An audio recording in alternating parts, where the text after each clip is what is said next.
رەت بە ناردنی 680 ملیارە کە هۆکاری بیانەوەکانی حکوومەتی عێراقی چییە کە دوایە خاتنە ناردنی ئەو پارەیە لە ئەستۆدیۆ میانداری بەڕێز دکتۆر محەممەد زراری بەڕێوەبەری گشتی لە دیوانی چاودێری دەرای حکوومەتی هەرێممان کردووە لە ئەستۆدیۆ. دکتۆر بەخێربێن. زۆر سپاس. 680 ملیارەکە وەکو هاوکارمان باسی کرد بڕیار بە ئەمڕۆ بگا بە سەبری لە کاتێکی درەنگا بڕیارەکە درراوە بۆیە تا ئێستا هاتووە سبەیەگاتە هەرێمی کوردستان. طبعا لە ڕووی محاسبی ئەگەر بێن باسیکەین ئەو بابەتانە ئەوەی ئێراد ئاطرافی پێ ناکرێ تا ئەو کاتی کە دەگاتە دەستت بۆی ڕاستە وەکو ڕێکارەکان تەواو بووە بەڵام تا ئەو کاتەی نێتە سەر حیساب بەڕسمی و پارەکە ئیشعارنێ کە سەر بکرێ ناکرێ برین وڵا پارەکە هاتیە بەڵام هیچی نەمایە الحەمدوللا تەواو بۆ ئیری بەیانی هەردەبی بگانی هیچ با بڵێن تەگەرەیەک نییە لەسەر هاتنی ئەو بڕۆپارە ئینشاءالله کات نەبووە ئەمە ڕێیتێ چێ بڵێ مەسەن کات نەگونجاوەکە لە دوای نیوەڕای بڕیارەکە دراوەکە بێت. بڵێ طبعا ئەوە پەیوەستە بە مۆزۆی سیستەمی بانقی ئەوانە تۆزێک دەیەوێ ئەو بابەتە دەیەوێ بە قەناعەتی من بەیانی لەگەر دەست بهێکی دەوام بە ئەو بڕۆپارەیە ئینشاءالله دەگاتن. سەبارەت بە مەوزوعی دواکەوتن ئەوانە وەکو کە ئێستا باس و خواسی ناو با بڵێن خەڵکە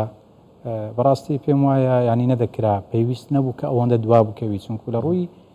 بڕیار و لە ڕووی تەمویل شتەکە تەواو بووە هیچی نەمایە لە 15 مانگە و 16 مانگە و بڕگا لەسەر بابەتە درایە کەەوە ئەو بڕەپارەی لە هەرێم کوردستان تەخسیس بکرێت تا ئەو کاتێکەوە بودجە هەموار دەکرێتەوە. تاوان بەپێی زانیارەکان ئەو بڕەپارێت تا ئەو کاتەیە ینی ڕەنگە مانجیەک و دووسێ و بەردەوام بیت تا ئەو کاتەی بودجە هەموار دەکرێتەوە و بەشی هەرێمی کوردستان لە خەرجی فعالی دەردێ و دیاری دەکرێت. هەر لە کەڵگەیشتیان دەست بە دابشکردنی موچاکرێ بێگومان ئەوە پرسی وەزارەتی داراییە طبعاً ئەوان دەبی ئەوان وە پێویستیشە بەڕاستیە هیچ تاخیری نەکەن خۆی خەڵک ئەوە بۆ ماوەی مەسەرەن 35 ڕۆژ دەچی 50 ڕۆژ دەچی موچێ وەرنەگرتیە بەڵێ مەفرۆزە هەموو ئامادەکاری کرابی وەلیستی موچە حاضر بووبی و زۆر زەرورە بەڕاستی لە ماوەی 2 ڕۆژ 3 ڕۆژ هەمووی تەواوبی دەکرێت ینی لە وەتڵەکانیش ئەوان ئیستیغلالی مەسەرەن جومعە و شەمە و ئەوانەش بکەن و بەڕاستی زۆر زەرورە لە ماوەیەکی زۆر کورت ئەو موچەی تەواو بکرێت و بەڕای من بانکەکانی استیعابی ئەوەی دەکەن یانی ئەمە بانکمان زۆرە لە هەرێمی کوردستان ئەوانەی کە سەر بە بانکە بازرگانیەکانە نزیکەی 100 بانکمان هەیە دەکرێت ئەو بابەتە لە ماوەی 2 ڕۆژ 3 ڕۆژ هەمووی حەسم بکرێت بە هەموو چینی توێژەکانەوە موچەی خوان وەربگرێت. هیچ شتێک ماوە هەرێمی کوردستان بیکە کە حکوومەتی عێراقی تر وەکۆڵێن بیان و بڕبێت. وەڵاهی کا کۆمارخۆی ئەوانەی کە لە ڕابردوو لەو فترەی کە دیتمان لەو 1-2 مانگی ڕۆیی هەر مانگەی با بڵێن جۆرێک لە بیان و دەبیندراوە بە تایبەت لەو ئەخیری کە باس لە مۆزعی لیستی موچە و ئەوانە کرا کە ناوی دووبارە هەیە نازان ئەو شتانە بەڕاستیەوە لە ڕووی محاسبی ئەسڵەن هیچ قانونی نییە ئەو بابەتە لەبەر ئەوەی مەوزوعی تەمویل و بەشە بودجەی هەرێمی کوردستان هیچ ڕەبتی بە مۆزعی لیستی موچەوە نییە لەبەر ئەوە یاریمی کوردستان ڕاستە و خۆ وەکو فەرمانبەرێک لە هەرێمی کوردستان ڕاستە و خۆ موچە لە بەغدا وەرناگرم لیستی موچە هیچ پێویست ناکە بستاوێت لیستی ڕووی یاساییەوە حکوومەتی عێراق ناتوانێت داوای لیستی موچە دەزانی ئەوە لە حاڵەتێک دەتوانین نەک تۆ مۆزوعی حیسە و ناردنی پارە لە نەک حکوومەت ئێسم دیوانی چاودێری دارایی دەتوانی داوای ئەو بابەتە بکە یان بە بڕیارێک مەسەرەن دەتوانری داوای ئەو بابەتە بکرێ نەک بە قسەی مەسەرەن وەزیرێک یان قسەی شەخصێک لە خۆیەوە بە میزاجی خۆی داوای بابەتێک بکە وڵا پێویستە لیستی موچە بێ ئەو جا پارە دەنێرم نەخێر قەیدی ناکە پێویست بۆی لیستی موچەیە بەڵام ڕەبتی نییە بە ناردنی پارە دوشتی زۆر لێک جیاوازە پارەکە بەشی هەرێمی کوردستانە لە بودجە بەڵام لیستی موچە بابەتێکی تری محاسبیە ینی ناستە ناو بابی مۆزوعی هاتنی پارە بڕەپارە چکە ئەو بڕەپارەیە حکوومەتی هەرێم کە لەوی دێ ئەوە حیسەی خۆیتی دەتوانانی لە هەر بابەتێک خۆکو دەزانین دەتوانی سەرفی بکە بەڵام لێرە ئەولەویەت لۆ موچێ و ضروریشە بەڕاستی لۆ موچەبی و لەبەرەوەی موچە خۆران بەداخەوە زۆر تاخیر بووە بەڕاستی ئەوەش بە هۆی دیتنەوەی ئەو هەموو بیانوە لە مەوزوعی ناردنی ئەو بڕەپارەیەکەوە لە هەرێمی کوردستان دێ کە بڕەکەشی بەتەکید یانی ئستحقاق خۆی نییە ئەستحقاق خۆی زۆر لەوەی زیاترە ئەگەر بێ بەڵام ئەو ڕۆ دەبینێ بەڕاستی ئەو تەگەرانە دەخرێتە زەر لەسەرەوەی کە بڕەکەشی کەمە و تەگەرەشی لەو دروست دەکەن. دکتۆر پێما بێت لە ساڵی 2010ەوە هەموو ساڵێک دیوانی چاودێری دارای عراق هاتوون و وردبینیان کردو حکومەتی هەرێمی کوردستانیش هەموو دەرگاکانی بۆ واڵا کردوون لەکوێ پێتان خۆشە چیتان پێ خۆشە وردبینی بکەن ئەی ئەم چەند ساڵە وردبینیەکەن بۆ تا ئێستاش نازان لیستی موچەی فەرهەمبەرانی هەرێمی کوردستان چۆنە و چییە؟ کاک کۆمار تازەوەکو باسم کرد ئەمە لە مۆزۆی لیستی موچە لە قانونی موازنە 2023 ئەوەی کە دیاری کرایە لەوە هەرێمی کوردستان وەکو بەشی هەرێم لەسەر ئەگەر بێت و لە جەدوەلی جیم لەوێ تقریبی 750 ملیار دینار دیاری کرایە ئەوە وەکو موچەخۆرانی هەرێم لە ڕیعای ئیجتیماعی و شەهید و ئەنفال و ئەوانش تقریبا نزیکەی 80 ملیارە دیاری کرایە کە ئەوە موچەی ئەو چین و توێژانەیە ێ باش ئەگەر هەردوو چیلێک بدەینەوە 750 بەوە تقریبا هەر ئەویان تقریبا دەکات نزیکەی 880 ملیار دینار کە ئەوە هەر ئەسڵن لە قانون بوجە دیاری کرایە ئێستا ئەوان کە ئەو بڕی ناردیتیان بەڕێی من ئەو مۆزوعی داهاتی ناوخۆیان لێ بڕیە مۆزوعی داهاتی ناوخۆ ئێستا مەسەرن باز دەکرێت کە داهاتی ناوخۆی هەیە حکوومەتی هەرێم بەڵێ داهاتی ناوخۆیە بەڵام ئەوان چیان کردە مقاسەیان پێکردیە واتە بڕین ینی 870 ملیارێک تقریبا بە قانونی بودجە حسەی خۆتە حسەی هەرێمی کوردستانە لەوەی کەوە ئەو بڕەپارەی لۆ بێت جگە لە مۆزوعی مەشارعی ئیستیسماری و ئەوانە باسیوانە ناکرێت ئەمە جارێ بەس لە بابی موچە ئەوەندە حەقی خۆیتی بەڵام ئەوان چیان کردیە هەستاینە بڕەکە دیاریان کردی کە نزیکەی 870 ملیارەکە حسابیان کردی حکوومەتی هەرێمی کوردستان داهاتی ناوخۆکە دوو جۆرە یەکیان داهاتی صرف ناوخۆیە باج و ڕسومات و ئەوانە داهاتی شتیمان هی خاڵە سنووریەکان گومرگەکان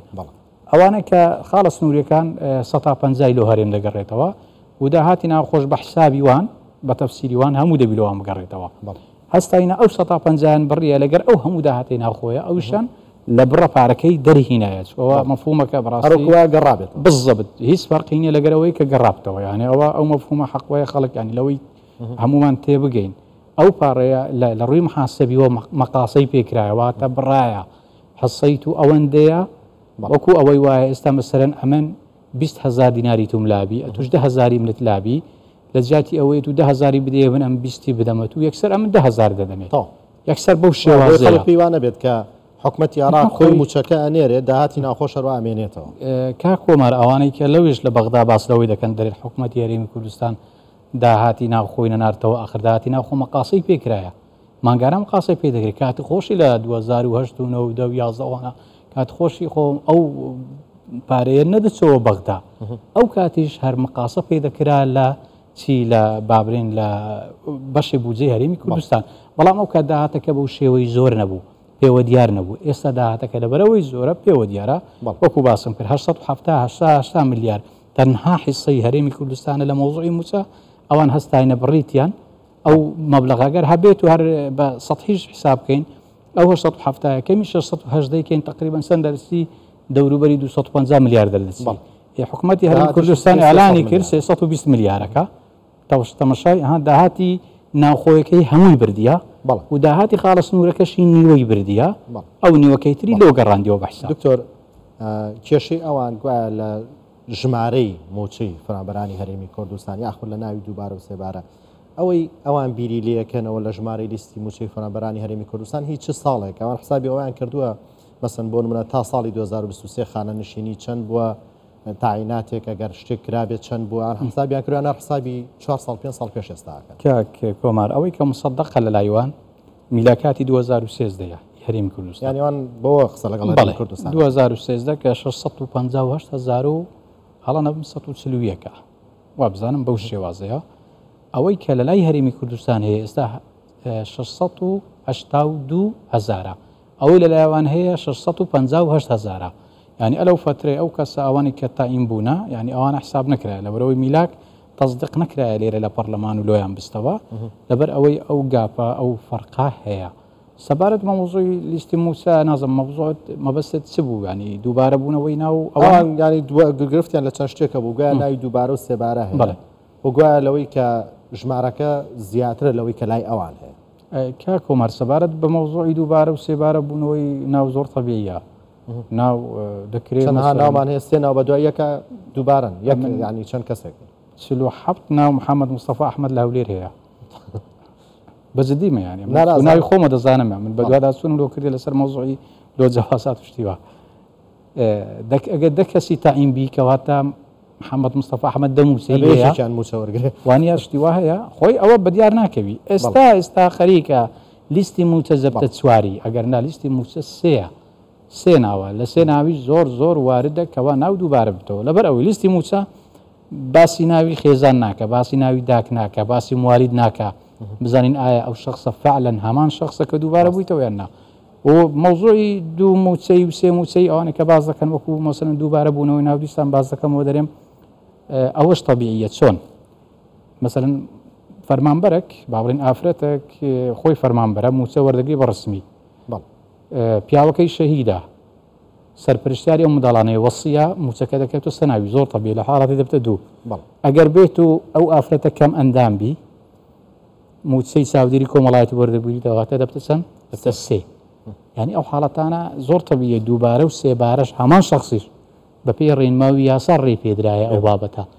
ئەو شتانە زۆر تەبیعیە واریدە لە مەوزوعی لیستە موچە ئەگەر دووبارە بکەوە بەڵێ ڕێز دکتۆر محەممەد زراری بەڕێبەری گشتی لە دیوانی چاودێری دارای حکوومەتی هەرێمی کوردستان لە ستۆدیۆ ئامادەبوون سپاس بۆ ڕوونکردنەوە.